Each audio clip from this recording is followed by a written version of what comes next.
RSS का व्यक्ति झूठ इतनी सफाई से बोलता है कि वो लोगों को ये समझाने में कामयाब हो जाता है कई दफा कि नहीं यार सच कहता हूँ।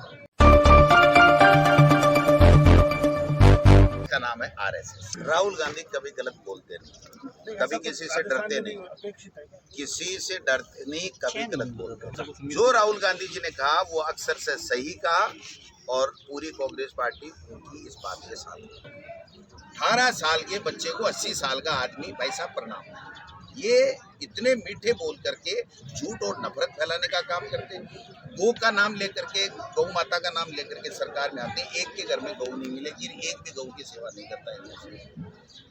देश प्रेम की बात करते हैं और हिंदू मुस्लिम के आधार पे वोट मांगने की बात करते हैं।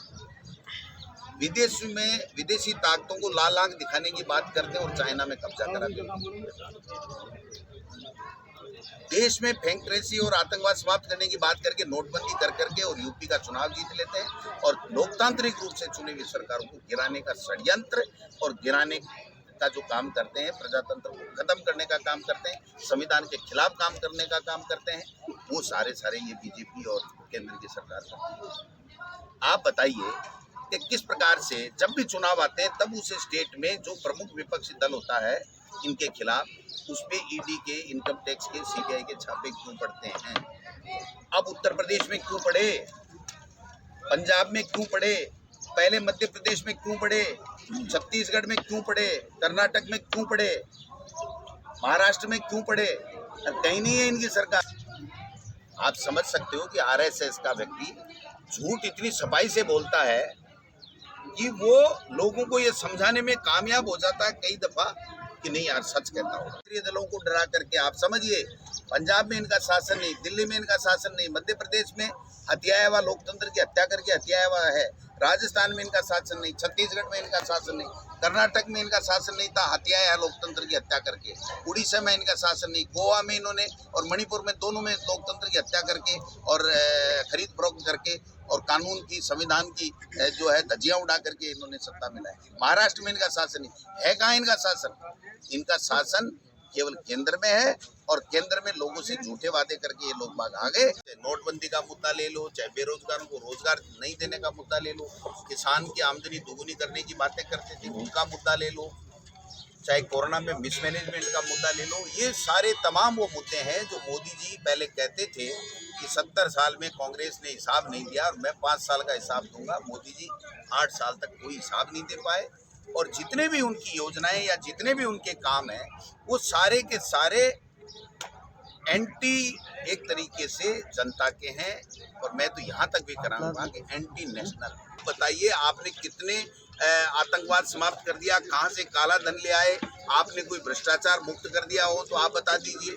तो मैं समझता हूँ कि जो काम उन्होंने किया वो सारे के सारे उल्टे काम के, जो उन्होंने वादे किए थे उससे पूरे के पूरे तरीके से उल्टे उन्होंने काम किए हैं। नॉन इश्यू को इश्यू बना करके ये लोग बाग देश में एक दूसरे के खिलाफ, धर्म के खिलाफ, मजहब के खिलाफ, भाईचारे के खिलाफ नफरत का माहौल फैलाते हैं। हर युद्ध को धर्म के आधार पे जोड़ के, हर बात को धर्म के आधार पे जोड़ के हिंदू और मुस्लिम को बांट करके राजनीतिक रोटियां सेकनी है। हमारा विरोध ये था। इनके पास मुद्दा होता तो ये राजस्थान की विधानसभा में 5 दिन बर्बाद नहीं करते हुआ करके। ये हुआ करने का कौन सा तरीका है? आप विरोध प्रदर्शन करो, आपका तरीका है, आप बाइकाट करो, वॉकआउट करो, आप अपनी बात रखो।